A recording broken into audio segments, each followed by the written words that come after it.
C'est un podcast Vivre FM. Éveillez votre mieux-être, 9h-10h, le samedi matin, avec Elisabeth Bernardo. Bonjour, bienvenue sur l'émission Éveillez votre mieux-être. Je suis ravie d'être avec vous. Je suis Elisabeth Bernardo et on va passer un petit moment ensemble. Alors j'espère que vous avez profité de cette saison, voilà, et que vous vous sentez bien.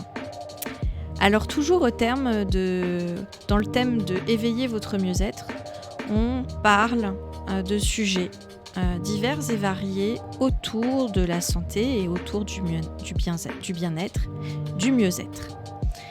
Aujourd'hui, j'ai le plaisir en fait de parler d'un sujet dont on a déjà parlé, mais de façon un petit peu différente.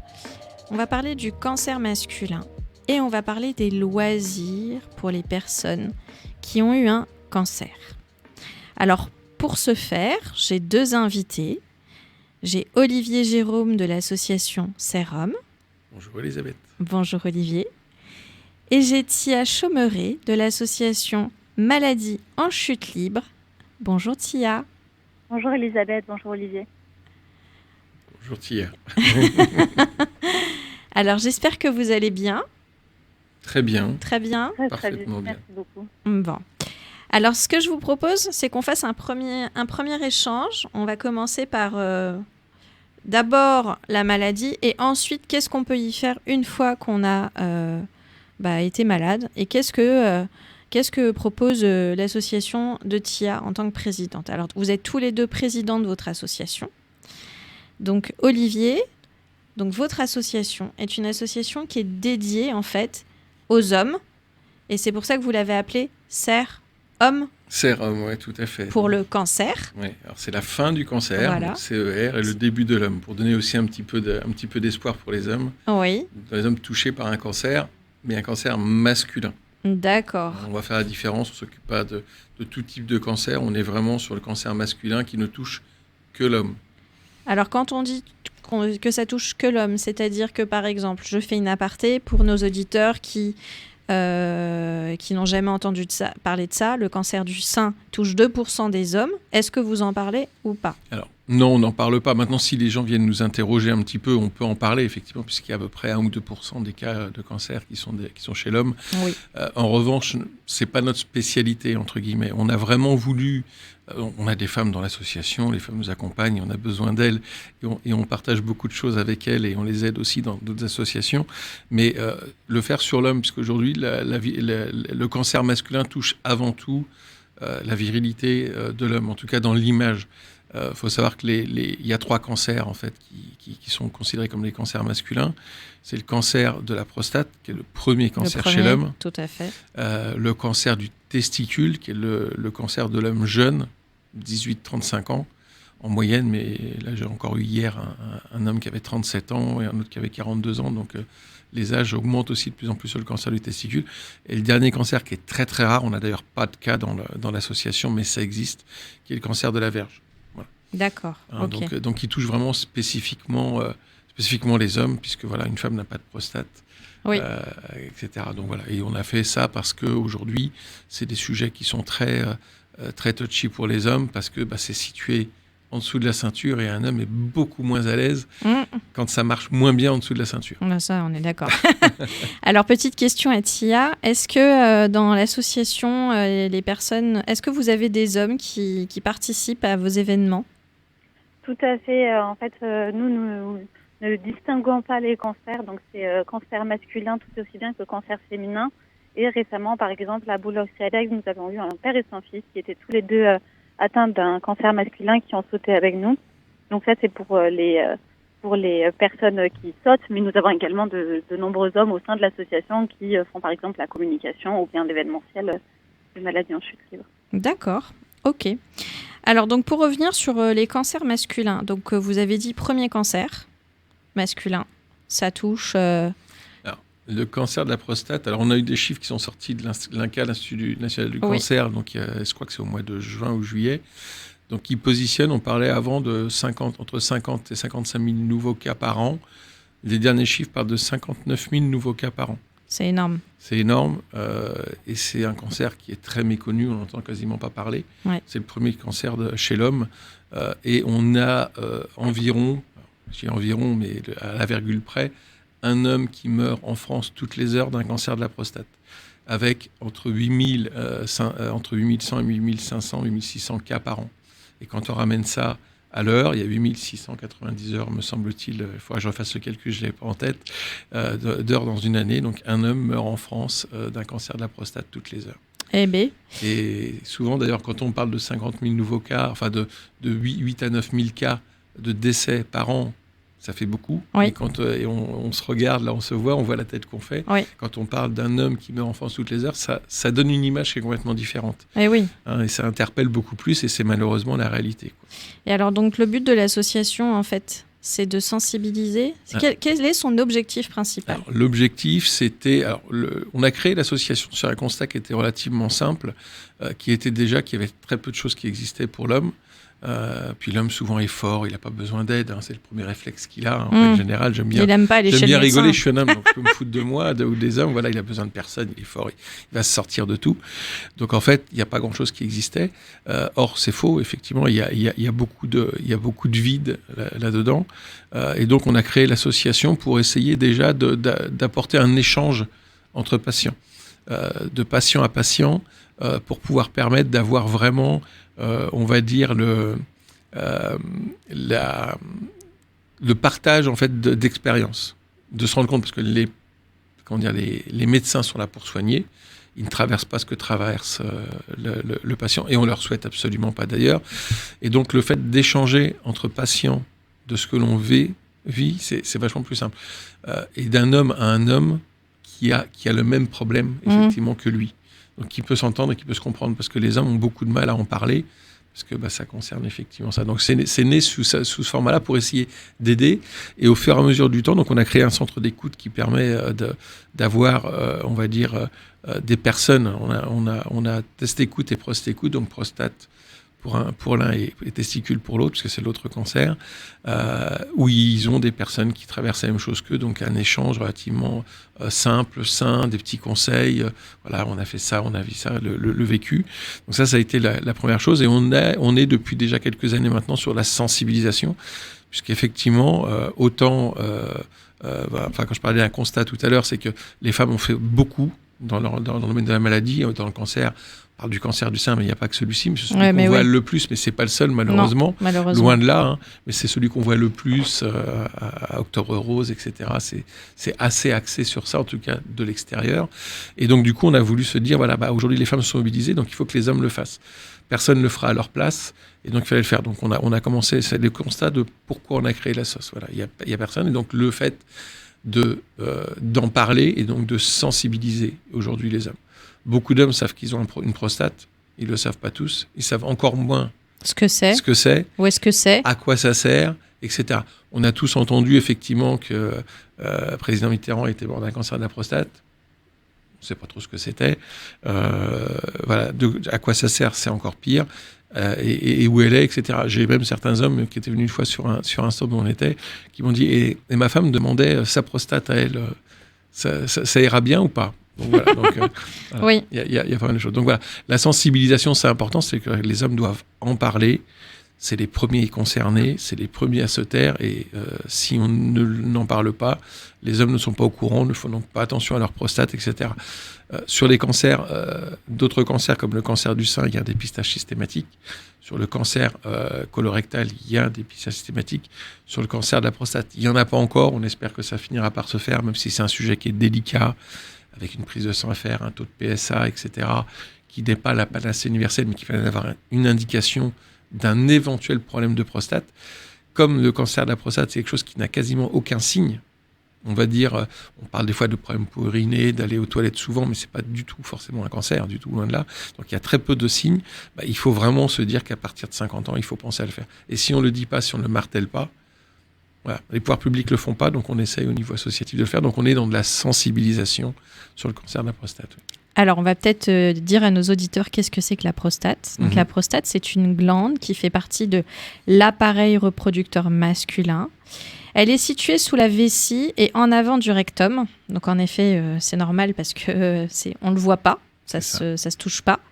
Elle entoure le canal de l'urètre qui conduit l'urine de la vessie vers l'extérieur. Et en effet, comme vous disiez, il peut y avoir des problèmes urinaires. En tous les cas, sur Internet, lorsqu'on tape prostate, c'est ce qui est indiqué. Et quand on est jeune, la prostate a la taille d'une prune. Alors ça veut dire que peut-être que quand on a un cancer de la prostate grossit, elle est plus dure. La prostate grossit, et puis c'est vrai qu'elle est difficilement accessible. Donc c'est pour ça qu'apraprès, dans les examens, il y a le toucher rectal par un urologue ou un médecin généraliste. C'est pour ça que les garçons n'y vont pas. Exactement. C'est un gros problématique pour certaines personnes.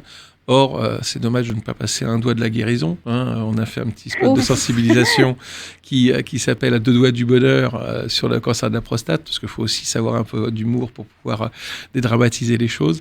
Mais oui, c'est quelque chose qui est difficilement...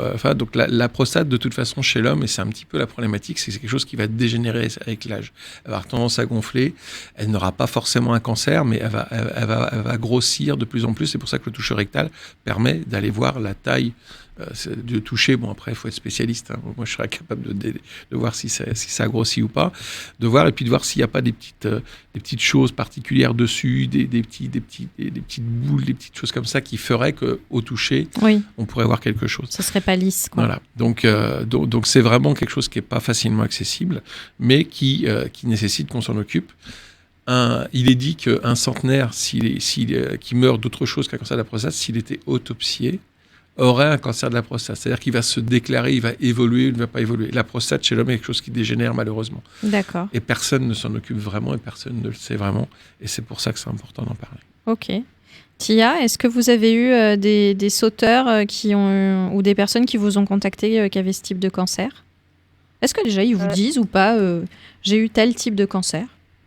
Alors justement, lors des sessions de saut, pour rappeler aux auditeurs, donc Maladie en chute libre est une association qui permet aux personnes atteintes du cancer de sauter en parachute, atteintes du cancer ou en rémission d'ailleurs. Et donc les personnes qui viennent nous voir ne nous disent pas forcément quel type de cancer ils ont, ils nous donnent plutôt le stade de leur cancer et l'urgence médicale, dans le sens où si malheureusement ils doivent sauter plus tôt, avant que ce soit une chimiothérapie ou avant l'interdiction de pouvoir pratiquer ce genre d'activité. Ils nous le disent pour qu'on les mette en priorité sur les listes de saut.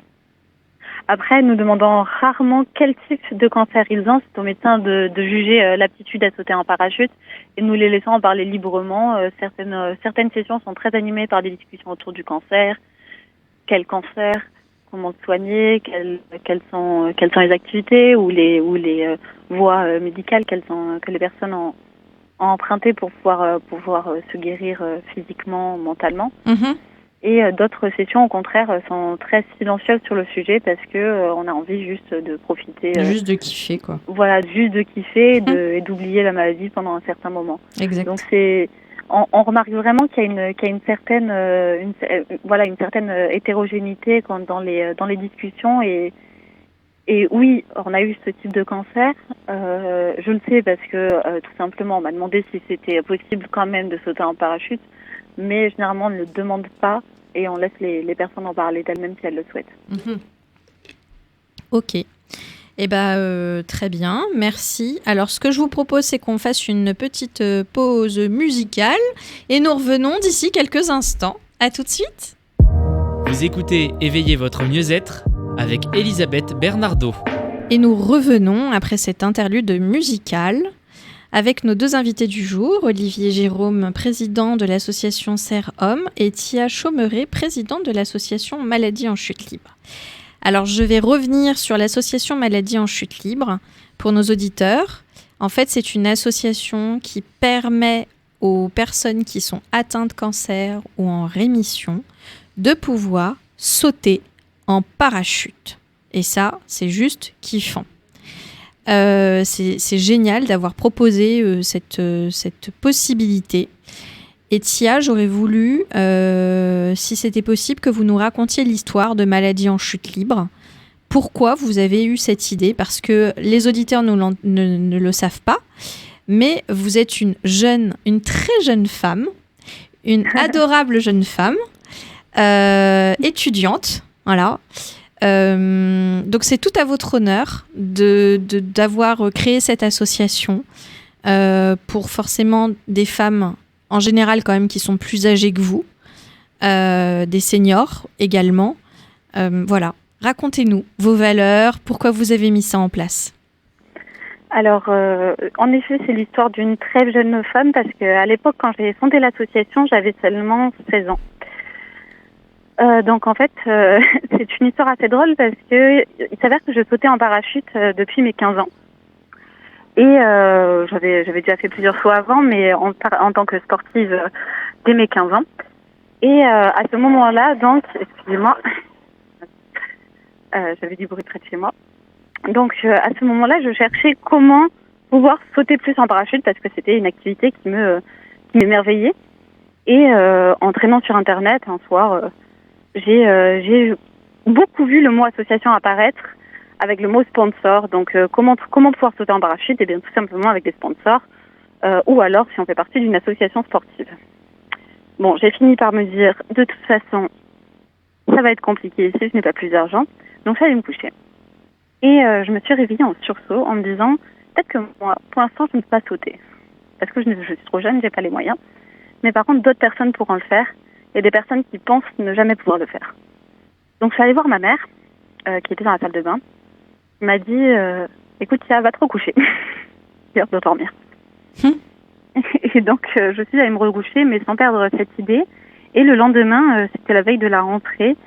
Et je me suis mise à regarder tous les papiers, comment créer une association, ce qui existait déjà. Est-ce que c'était possible pour une personne atteinte du cancer de sauter en parachute? À l'époque, j'avais mon grand-père qui était atteint du cancer et la mère du meilleur ami de mon frère, Sophie Moreau, qui a été notre première sautante.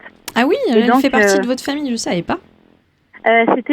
Sophie, c'est la mère du meilleur ami de mon frère. Donc, d'accord. Okay. On en entendait beaucoup parler avec mon frère qui avait à l'époque, qui devait avoir 10-12 ans et qui nous demandait souvent est-ce que la maman de mon meilleur ami elle va mourir, comment on fait, est-ce qu'on peut lui remonter le moral.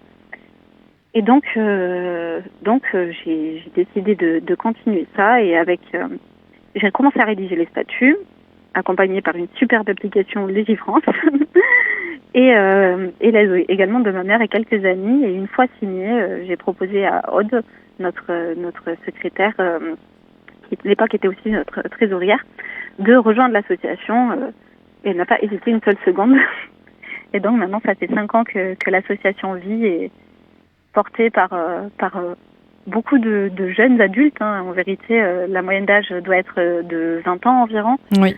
Donc c'est très agréable parce que c'est une association qui est vivante, c'est une association qui sort du cœur de la volonté d'aider les autres et de pouvoir permettre à ceux qui vraiment ne pensaient pas en avoir l'opportunité de pouvoir s'envoyer en l'air. Merci Tia pour ce partage de l'histoire.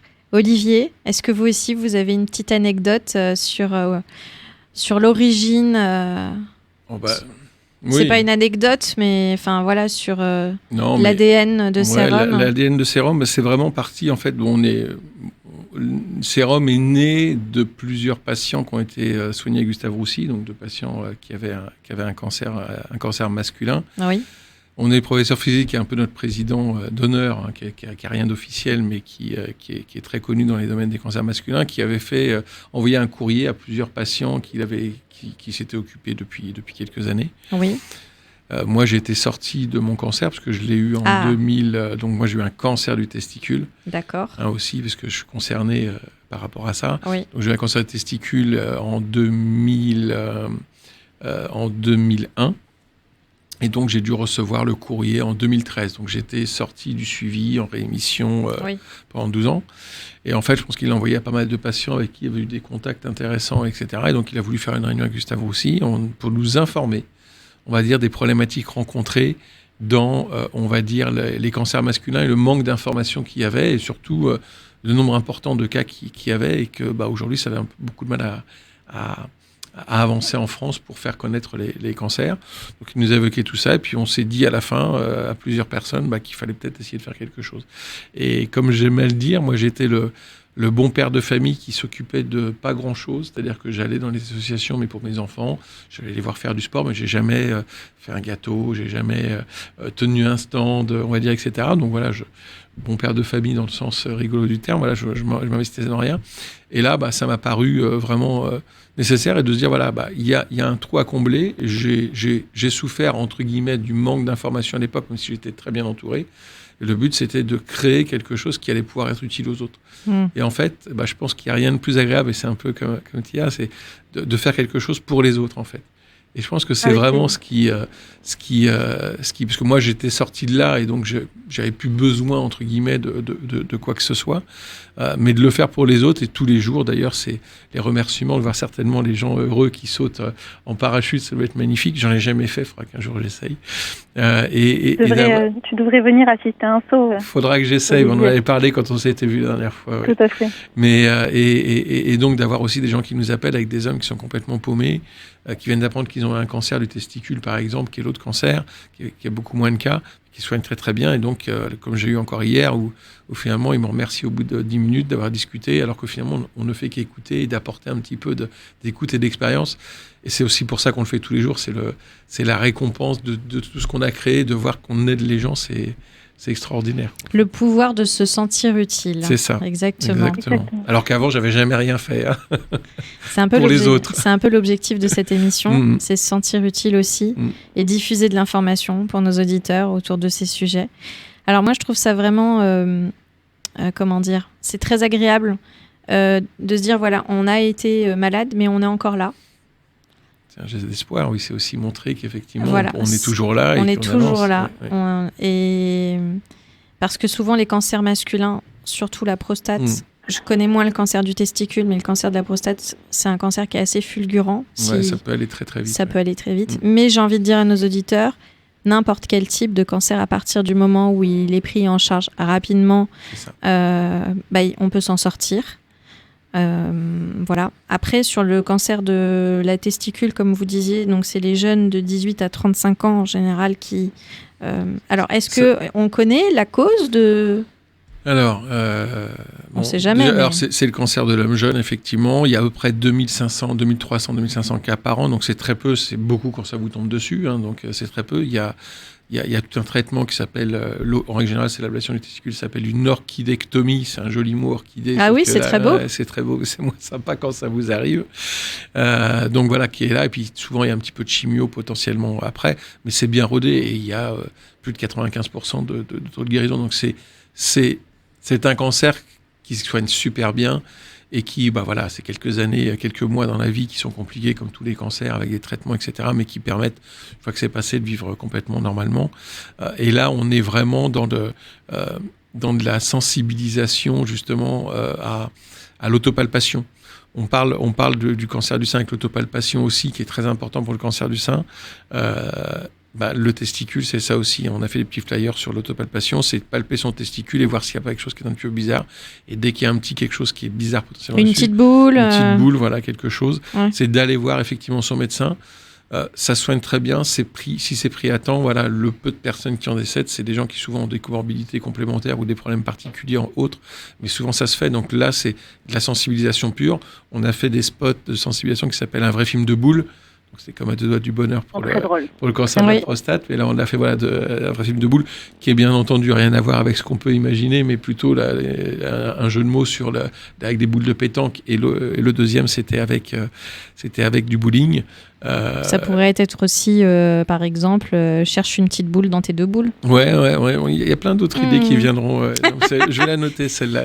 Elle peut être pas mal. Elle peut être pas mal. Donc voilà, donc c'est vraiment de la sensibilisation, etc. Donc les causes, il y en a très très peu. Bon, l'hérédité, potentiellement comme beaucoup de cancers, où il y a un peu plus de risques potentiellement d'avoir un cancer. Moi, j'ai dit à mes enfants qu'il fallait qu'ils fassent attention et puis qu'ils se palpent les testicules. Souvent, on dit que les jeunes, ils ont les mains dans le caleçon, qu'ils en profitent pour se palper les testicules et voir si tout va bien. Donc, en règle générale, ils font attention. Et après, l'un des signes potentiel, ou en tout cas les études montrent qu'il n'y a pas de lien de cause à effet, mais régulièrement, quand on est jeune enfant, il y a un testicule qui ne descend pas. Et donc ça peut être potentiellement, c'est pas du tout une obligation, mais il y a plus de cas quand il y a eu ce genre de choses-là qui est arrivé. Donc des fois ça s'opère. Des fois, le testicule finit par descendre tout seul, etc. Mais un testicule qui n'est pas descendu correctement à la naissance peut devenir plus tard, je dis bien un peu, je mets tous les guillemets possibles, mais en tout cas, c'est des constatations, un cancer. Donc, il ne faut pas s'affoler. C'est quelque chose qui n'est pas simple, mais voilà, ça se soigne très très bien. C'est un des cancers qui se soigne très très bien. Alors, je me dis, pour aller sensibiliser des jeunes de 18 à 35 ans, ça doit pas être simple, parce que moi, j'ai fait une sensibilisation il y a 1 an de ça, dans un lycée, pour le cancer du sein. Et rien que déjà de parler d'anatomie, de poitrine, de muscles pectoraux, de glandes mammaires, les filles et les garçons sont complètement... on a l'impression une immaturité. Comment vous faites ? Alors, on l'a fait rarement. Alors, on l'a pas fait du tout dans les collèges, choses comme ça. C'est vrai que c'est un public qui est peut-être un peu jeune et puis peut-être un peu trop dispersé sur des choses. Moi, je l'ai fait plusieurs fois dans des facs ou dans des universités. Je l'ai fait, c'était une fois dans le Nord, etc. Et moi, j'utilise beaucoup l'humour. Oui, je pense que ça passe bien. C'est ce qu'il y a de mieux. Je dis l'autopalpation, oui, mais on peut aussi se faire palper le testicule par quelqu'un qui le connaît bien, par exemple. Oui. Donc souvent, ça fait rire un petit peu, etc. Et ça détend l'atmosphère. Moi, je l'ai fait dans plusieurs entreprises aussi. Mais chez les tout jeunes, c'est peut-être plus compliqué parce que le sujet n'est pas encore très abordé. Et surtout, ce qu'on a fait, et c'est les premiers spots de sensibilisation qu'on a fait, c'est de le faire via des réseaux sociaux, des petits formats de 30 secondes, d'une minute. C'est ça. Pour essayer de faire que ça viral. Les 2 premiers spots qu'on a fait ont dû faire entre 4 et 5 millions de vues. Et on se dit qu'ils existent toujours, donc ils vont être encore vus. Puis il y a pas mal de gens qui disent « Ah oui, ça me dit quelque chose, j'ai déjà vu, ah oui, c'était pas mal ». Voilà, c'est de mettre un petit peu d'humour, de dédramatiser sur quelque chose qui est simple. Voilà, il y a plein d'autres cancers où on ne peut pas se palper soi-même. Il y en a d'autres où on ne peut pas faire. Celui-ci, on peut le faire, donc faisons-le. Et ça peut sauver une vie. Et en règle générale, c'est l'échange comme ça qui fait que c'est pas mal. On a fait comme je disais, dans des écoles, des choses comme ça, mais il n'y a pas beaucoup de monde qui venait, des sujets compliqués, etc. Donc, mais à chaque fois, ils peuvent en reparler à quelqu'un. Et nos petits spots sont pas mal pour ça. D'accord.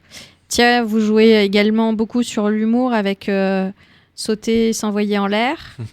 Ah oui, ce sont les jeux de mots faciles. C'est des jeux de mots qui sont très faciles, qui permettent aussi, on va dire, aux personnes qui vous sollicitent. Comment est-ce que, justement, les personnes viennent à avoir cette information de je suis ou j'ai été malade et j'ai envie d'aller sauter en parachute. Comment les gens, comment ça leur vient, cette idée de vous solliciter ? Alors, on a plusieurs cas de figure. Je dirais que le cas de figure, c'est le numéro 1. C'est le premier cas de figure, donc c'est le bouche à oreille, pardon. Alors, le bouche à oreille, tout simplement parce que, comme je disais, Sophie Moreau a été notre première sautante. Et de là, on a eu beaucoup de demandes, car Sophie elle-même connaissait beaucoup de personnes atteintes du cancer, qui en connaissaient d'autres. Exact. Et il faut avouer qu'un saut en parachute, c'est une expérience très marquante, donc on en parle. Et on a cette chance-là, c'est que généralement, si une personne vit ou voit le fait qu'elle puisse profiter d'un saut en parachute, elle en parle à ses congénères, elle en parle à l'hôpital, elle en parle lors des sessions. Et donc, ça nous rapporte beaucoup de monde, beaucoup de demandes. D'accord. Le cas de figure numéro 2, c'est tout simplement Instagram et Facebook. Mm-hmm. Donc, alors ça, on va en parler après l'interlude musicale. Donc, si ça ne vous dérange pas, on fait une petite pause et on revient d'ici quelques minutes. Merci beaucoup. Vous écoutez Éveillez votre mieux-être avec Elisabeth Bernardo. Et nous revenons après cette interlude musicale, toujours avec nos 2 invités du jour, Olivier Jérôme et Tia Chaumeret, l'association Sérum, donc le cancer au masculin, et l'association Maladie en chute libre qui propose des sauts en parachute pour des personnes qui sont en rémission ou en traitement.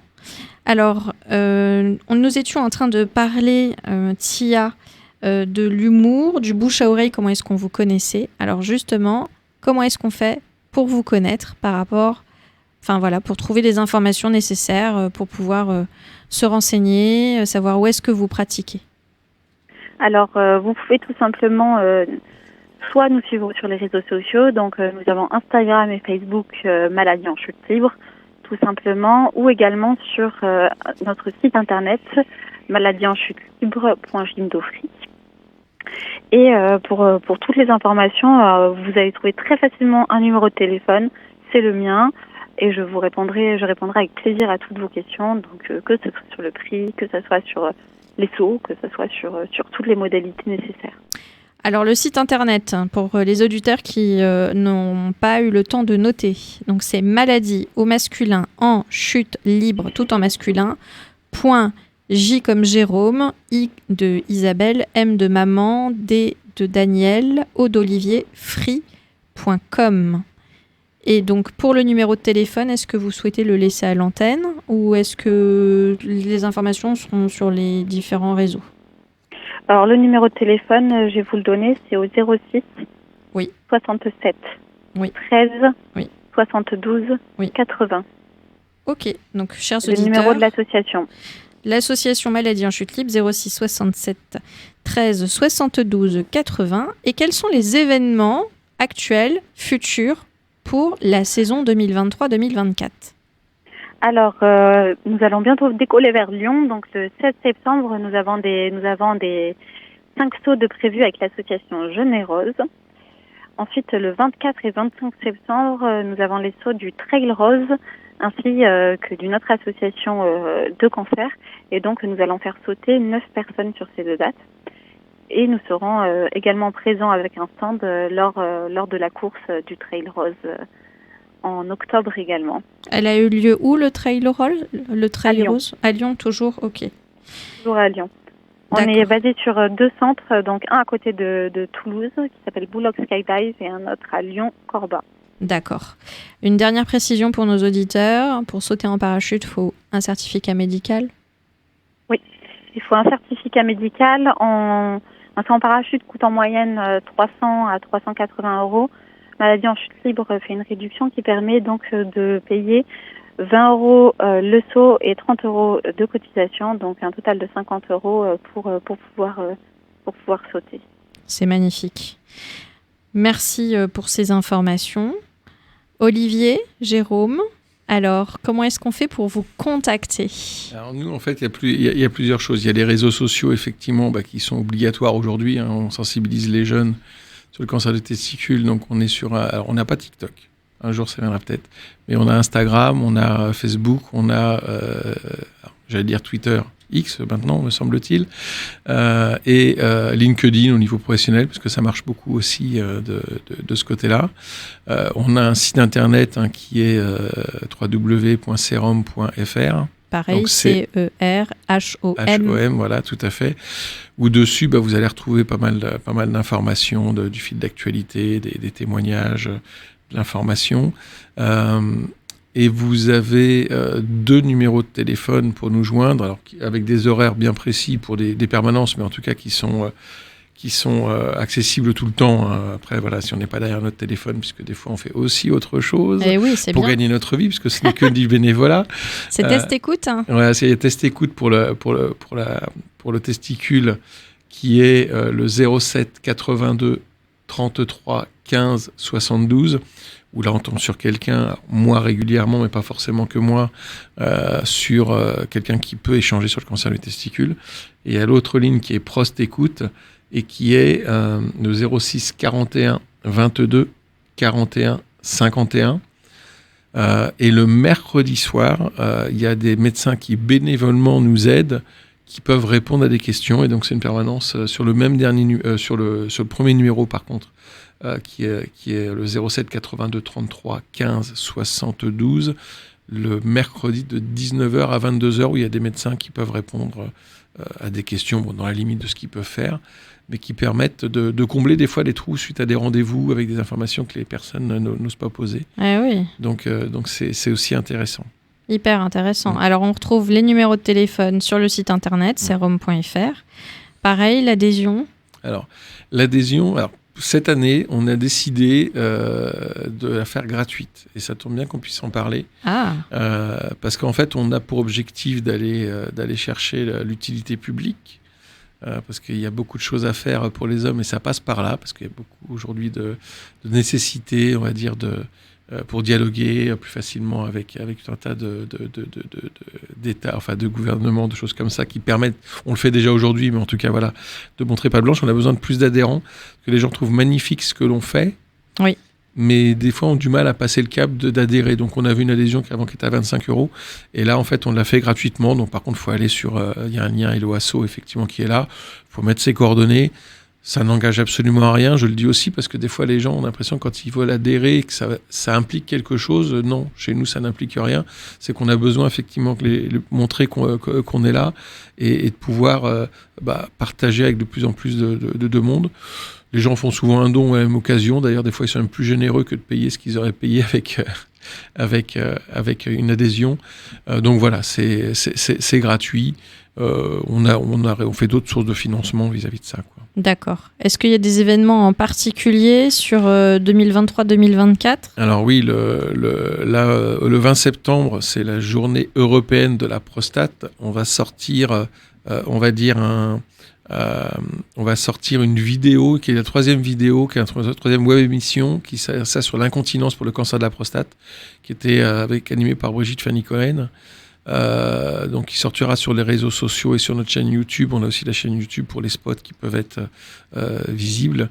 Donc le 20 septembre, on va participer dans différents hôpitaux à aller tourner ce qu'on appelle le bus prostate ou prostate géante dans différents centres hospitaliers un peu partout en France, avec une majorité en Ile-de-France tout au long de l'année et beaucoup au mois de novembre là. Avec November. Ouais, avec November, oui. Et notre grosse actualité, c'est ce qu'on avait fait l'année dernière sur un mois. C'est le soutien à la pièce de théâtre Radicale. Donc c'est une pièce de théâtre pleine d'humour, de tendresse, de sensibilité et d'information sur le cancer de la prostate. Alors moi, le premier, on m'aurait dit venez voir une pièce de théâtre sur le cancer de la prostate il y a quelques années. J'aurais dit vous foutez de moi. Non, c'est vraiment quelque chose de très rigolo, très humoristique. On passe une bonne soirée, on peut y aller en famille. C'est vraiment un moment de détente et de rigolade de quelqu'un, David Friesman, qui a eu un cancer de la prostate et qui était acteur et qui a mis en scène effectivement une pièce où il y a la particularité d'avoir une femme qui joue le rôle de la prostate et qui apporte beaucoup d'humour, on va dire, dedans. Voilà, j'en dis pas plus, c'est compliqué. Donc c'est du 30, donc ça a commencé le 31 août et ça va aller jusqu'au 13 ou 14 janvier 2024, et c'est tous les jeudis, vendredis et samedis soirs à 21h au théâtre de l'Essaillon à Paris. Voilà. Un super théâtre. Voilà. J'aime beaucoup ce théâtre, très sympa. Très bien, écoutez, en tous les cas, vous nous avez donné plein d'informations tous les deux. Donc on retrouve sur les différentes informations maladies en chute libre sur les réseaux sociaux pour tous les auditeurs qui souhaitent communiquer autour de leur entourage, parce que c'est pas forcément les auditeurs qui nous écoutent qui sont atteints de cancer, mais autour d'eux il y a des gens qui peuvent être malades. Donc surtout diffuser l'information. Et pareil pour le cancer au masculin, libérons la parole autour de la prostate. Maintenant vous savez ce que c'est, où est-ce qu'elle se trouve. Malheureusement, il faudra passer par le toucher rectal. Hein. Vous n'aurez pas le choix. C'est comme ça. Et pour le cancer du testicule, n'oubliez pas également de vous palper ou de vous faire palper par vos conjoints ou conjointes. Écoutez, j'ai été ravie de vous avoir au micro de Vivre FM. Je vous souhaite une excellente journée.